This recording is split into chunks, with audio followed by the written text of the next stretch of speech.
Hello everyone. Today we'll start with error detection and correction methods.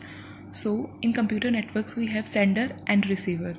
Sender tries to send some data to receiver with the help of some transmission media. So sometimes what happens is in between of transmission media, because of some noise or some interruptions, the data get corrupted. So for corruption, the data get distorted because of that noise or corruption. So we actually wanted our data to be as similar to the original data. Suppose if we are sending some crucial information or some encrypted data that is very crucial for intelligence agencies or some more confidential departments, so what actually happens is we are not getting that accurate results or accurate message which our sender is actually trying to send. So for this we use error detection and correction methods. Like we can see, in networks must be able to transfer data from one device to another with acceptable accuracy. That means the accuracy should be acceptable.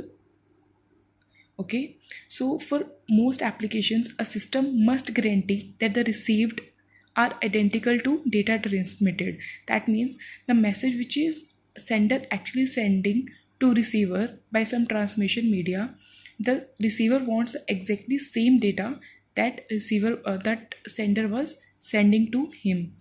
So anytime data are transmitted from one node to the next, they can become corrupted in passage, that is in between of transmission media. So for example, if uh, here is sender, okay, he is sending some data in some proportion of that, and there is some transmission media, and receiver is receiving that data in, suppose, some formation of this. So we can actually see that the sender was sending some data in this proportion and the receiver was not getting the accurate or exactly the same data. So we actually define these type of errors in further types, like types of errors. So what are errors? Whenever bits flow from one point to another, they are subject to unpredictable changes because of interferences. That means what actually data was sending by the sender was not exactly the same that receiver is actually receiving. That means data was corrupted during transmission.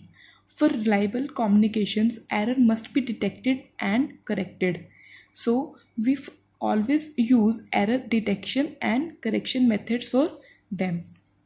Okay, so we have types of errors. Like first one is single bit error. That the means that only one bit of given data unit is changed from 1 to 0 or from 0 to 1. As from the name, we are actually finding it that the error is in only one bit. That means only one bit of the sending data was corrupted or was changed. Like how it can be changed? It can be changed from 1 to 0 or from 0 to 1.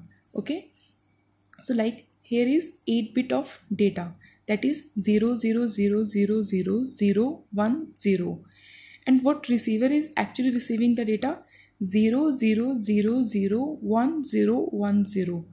That is, it is a 8 bit data and it is also 8 bit data, but one of the bit got changed when it was sent by the sender and received by the receiver. Like this 0 was changed to this 1. So we can say this type of error is represented as single bit error. Okay, because only one bit was corrupted or was manipulated. Okay, so single bit errors are least likely type of errors in serial data transmission, because the noise must have a very short duration, which is very rare. What does that mean? Because there is only single bit error, so it mostly likely to happen in serial data transmissions. Okay, so For example, if data is sent from sender to receiver, and the data is sent at 1 Mbps speed, okay, then each bit lasts only 1000000, that is 10 lakh. One, as only one bit can get corrupt in this situation, there is 1 upon 10 lakh, which will be seconds, which will be equal to 1 microsecond. Sorry. So the data is sent at 1 Mbps, and only one bit got corrupted, 1 upon 10 lakh seconds, or 1 microsecond. For a single bit error, the noise must have a duration of only 1 microseconds, which is very rare, or which can be neglected, as it is very small in proportion as comparative to the whole data. Okay, so further we will second type is burst error. So what is burst error? Burst error means two or more bit in the data unit have changed from 1 to 0 or from 0 to 1. That means in the previous one only single bit was actually manipulated or got corrupted or was changed, but in burst error there are two or more bits which actually got changed or got corrupted. Okay, so burst error can be of any types, like burst error can be happen in simultaneously bits, or can happen in variance of the bits. Like for an example, here we have an example. So this is the data which sender is sending by some transmission media, that is 0100010001000011, and what receiver is receiving 01011101000011. So we can see that this 0 was changed to this one, this 0 was changed to this one, this 0 was changed to 1, 0 to 1. So burst errors can happen in continuous variation. For an example, if I can say, it can happen like this, this also 0 0 0 0 1 0, or 0 0 1. Okay, so this is the data what sender is trying to send. Okay, so it can also happen that receiver can actually get this data was changed to 1, this changed to 1, this changed to 0, this changed to 1, this changed to 0 0 0 1. That means these simultaneously bits got changed.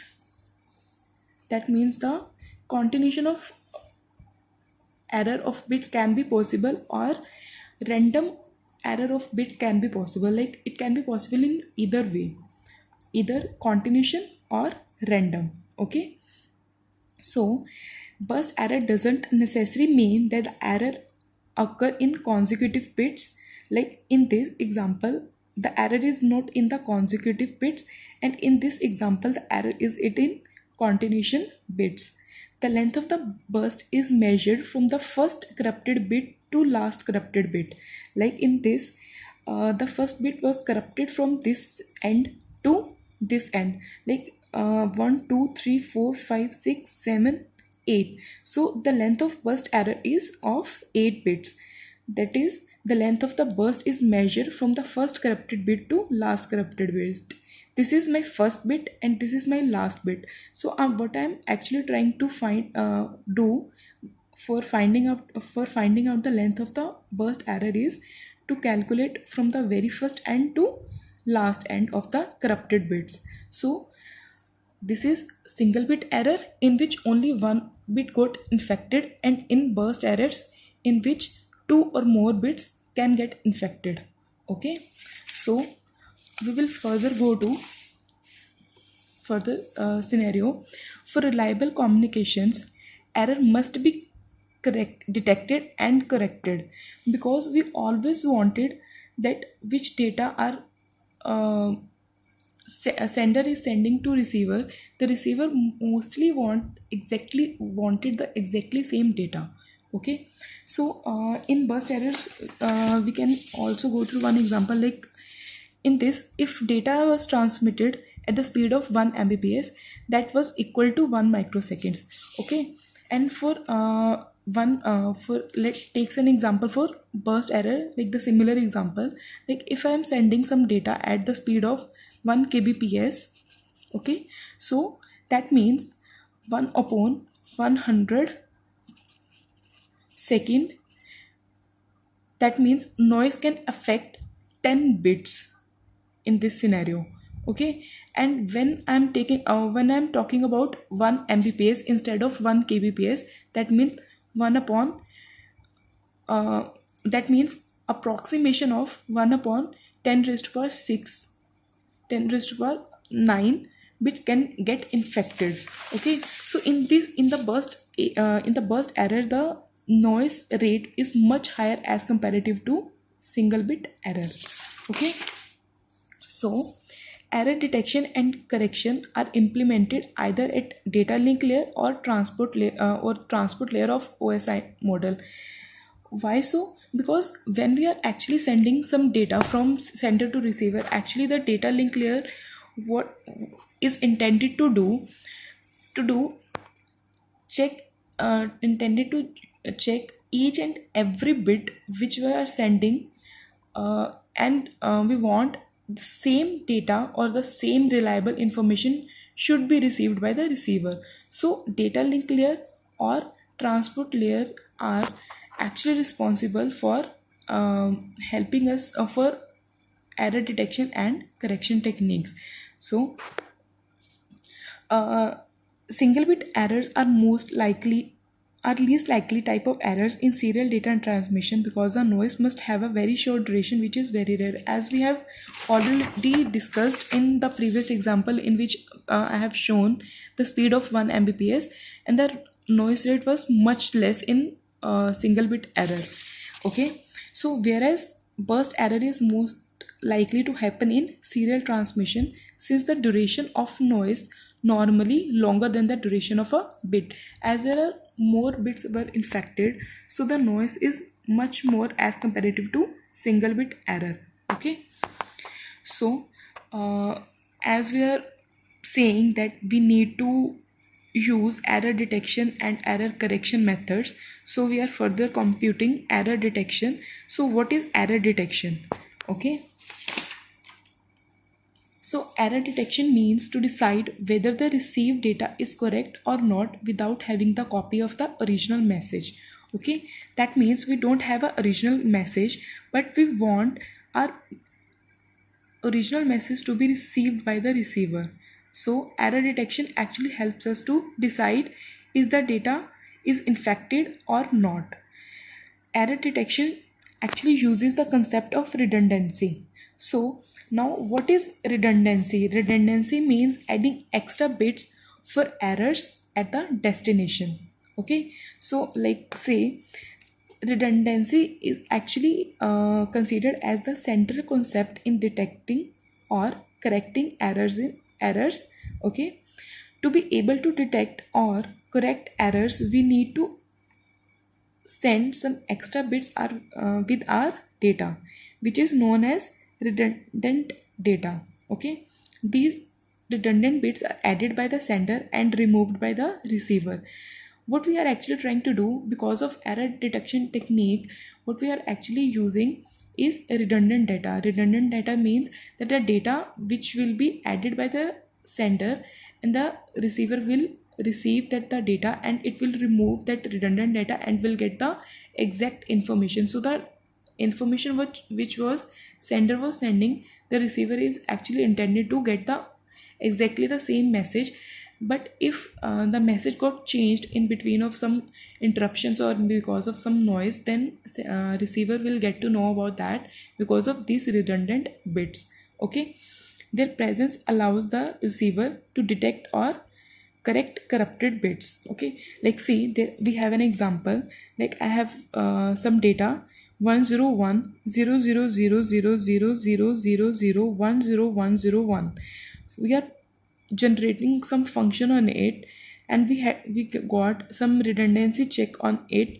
Like redundancy check is 1011101, that the sender is actually this is most significant bit and this is least significant bit. Okay, so at the most significant bit position, these redundant check will be added to the data which we actually wanted our receiver to receive.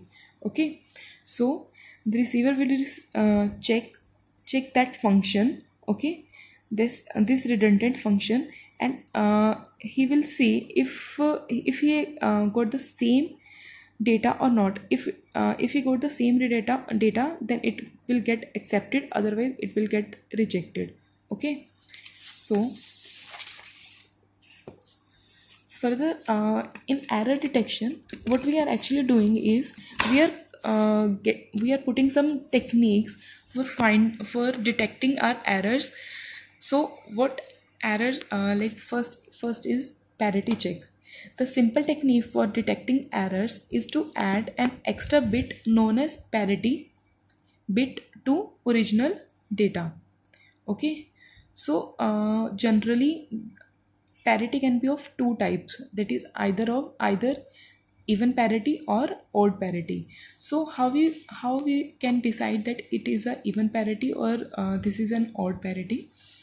For an one extra bit is sent uh, for the parity. Okay, the sender while creating a frame counts the number of ones in it. Okay, so if for example if the numbers were in even, numbers of 1 is even, then we will add 0 as the parity.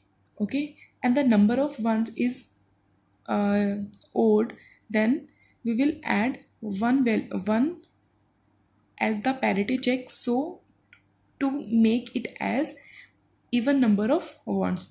Okay, for an example, here I have data bits. Okay, 1001001. Okay, so we have 1 2 3 ones.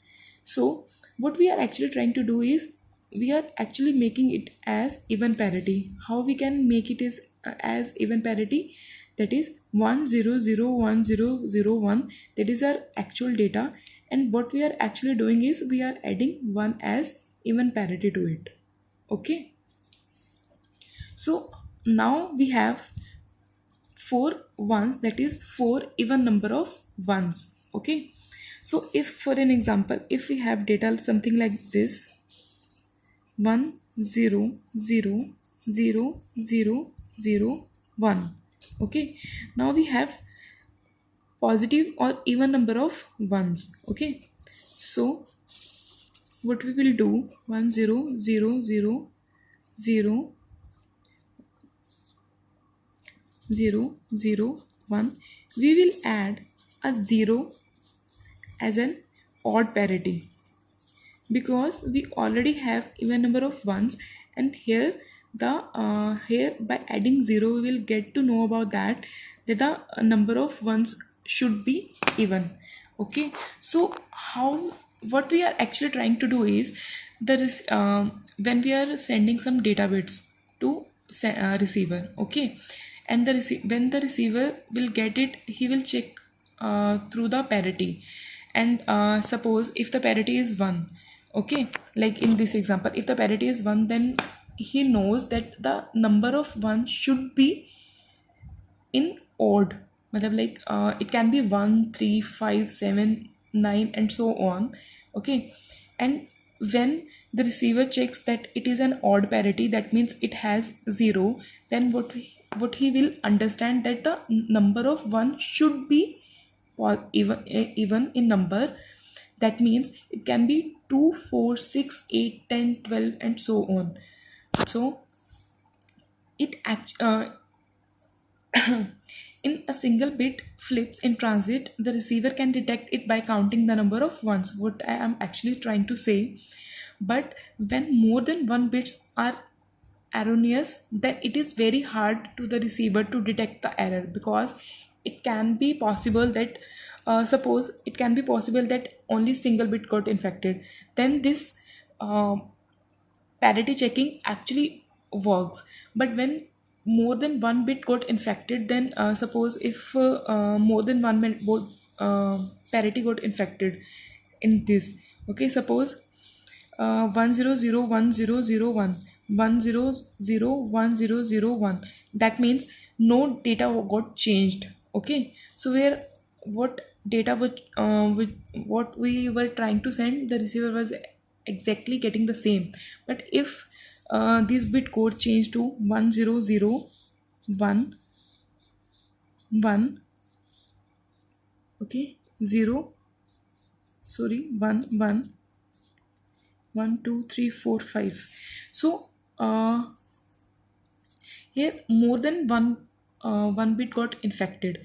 Okay, so there is an even parity, that is one, that is what is telling us that the number of ones should be odd.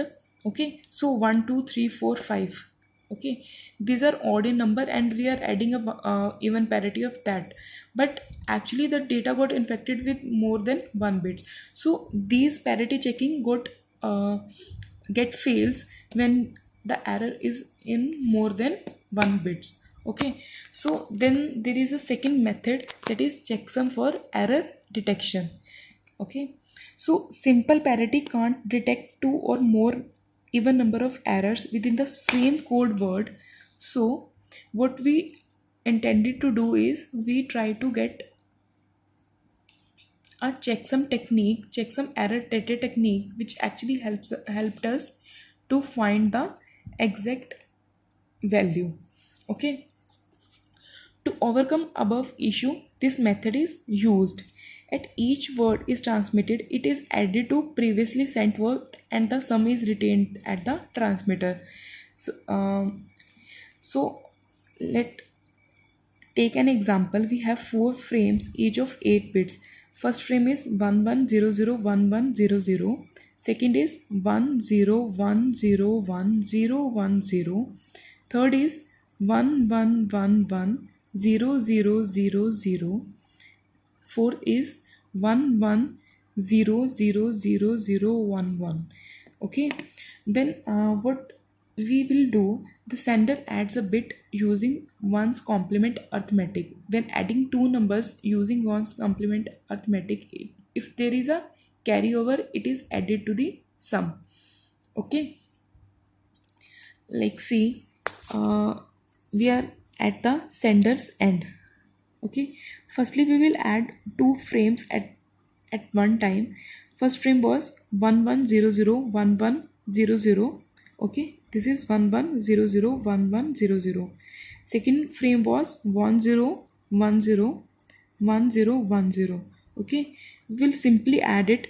If it is 0 plus 0, then it will be equal to 0. If it is equal to 0 plus 1, it will be equal to 1. 1 plus 0 will be equal to 1. 1 plus 1 will be equal to 1, 0. Okay, so 0 plus 0 is equal to 1, 0. 0 plus 1, 1. 1 plus 0, 1. 1 plus 1, 0. And 1 got here. 1 0 1 plus 0 plus 0, 1. 0 plus 1, 1. 1 plus 0, 1. Okay, 1 plus 1, 0. We will eliminate 1 because we are actually putting our data it in 8 bits, so 9 bits is not possible. So here is it is a partial sum. Sorry, there is a partial sum of this bit 1 1 1 0 1. So as we are actually computing of data of 8 bits, so what we are actually do is we took this one and add at the end of the partial sum. So 0 plus 1, 1, 1, 1, 0, 1, 1, 1, 0. What we have 8 bit of data. Okay, so then we will get our third frame. Third frame was 1 1 1 0 0 0 0. Okay, we will add this to the previous partial sum. See, here we said as each word is transmitted, it is added to previously sent word. So this was our previously sent word and we are adding our new word to this one. Okay, so 1 plus 0 1, 1 plus 0 1, 1 plus 0 1, 0 plus 0 0, 1 plus 1 1 0 0 1, 1 plus 1 plus 1 1, फिर यहाँ पर 1 आ गया, 1 plus 1 plus 1 1, then this one is here 1 plus 1 0 and this is 1. So this is also for the partial sum 2. These 1 will be added at the end of this, which will actually help us to find our checksum at the end. Okay, this 1 plus 1 0, 1 plus 1 0, 1 is here, 1 plus 1 0, 1 plus 1 0, 1 plus 0 1, 0 1 1 0. Okay, so we actually computed our resultant at the end of third frame. We have computed the value up to here. Now we will further move to the fourth frame. So we will add our fourth frame to the previous calculated resultant values, like 1 1 0 0 0 0 1 1 was our fourth frame. We are adding it with the previous summation. So 0 plus 1 will give us 1, 0 plus 1 will give us 1, 0 plus 0 will give us 0, 1 plus 0 1, 0 plus 0 0, 1 plus 0 1, 1 plus 1 0 1, 1 plus 1 0, and here we have our partial sum. Okay, this one will be added to this end, will come here and will be added to the partial sum. 1 plus 1 0, 1 plus this 1 plus 1 will give us 10 0, this 1 will go here, 1 plus 1 0, and this one will go here, 1 plus 0 1, 1 0 1 0 0. We will get our sum as 0 0 1 0 1 1 0 0. This is the sum of our 4 frames which we intended to do. Okay, so what is checksum? Checksum is complement of our sum. 0 was changed to 1, 1 is changed to 0, 0 was changed to 1, 0 was changed to 1, 1 was changed to 0, 0 changed to 1, 1 changed to 0, 1 changed to 0, 0 changed to 1, 0 changed to 1. Okay, so this was the data what sender was trying to send. Okay, so at the receiver ends, how we will compute? We will compute the similar in the similar pattern, because these are 4 frames. Okay, the same data was sent to receiver. What receiver will do now? Receiver will add the first 2 frames, that is 1 1 0 0 1 1 0 0. The second frame is 1 0 1 0 1 0 1 0. We will get the same resultant value as this 0 1 1 0 0 1 1 0. Suppose here our data was not get corrupted, so we are actually computing our values and we are getting the same exactly the sum. So we will do all these steps like we had done here. So all these steps will get repeated and we will get the final sum as 0 0 1 0 1 1 0 0. Here you can see that we got the sum 0 0 1 0 1 1 0 0. Okay, so we will find its checksum. Checksum will be the complement of sum. 0 was changed to 1, 0 was changed to 1, 1 was changed to 0, 0 is changed to 1, 1 to 0, 1 to 0, 0 to 1, 0 to 1. Okay, now what we'll do, we will add this sum and this checksum. Okay, 0 plus 1 will give us 1, 0 plus 1 will give us 1, 1 plus 0 will give us 1, 1 plus 0 will give us 1, 0 plus 1 will give us 1, 1 plus 0 will give us 1, 0 plus 1 will give us 1, 0 plus 1 will give us 1. Okay, the sum is 1 1 1 1 1 1 1 1. We will complement it as 1 will get to 1 will be changed to 0. So in checksum there is a simple criterion, like when we compute when we'll compute our sum and checksum, and when we'll try to add these sum and this checksum, and if the complement of it is in zeros, then the receiver assumes that no error was occurred. Like in this example, the error has not occurred. Okay, so these are two simple techniques of error detection, that is parity checking, and the second was of checksum checksum for error detection. Okay, we will further analyze of we will further extend it to our third error detection technique. Okay.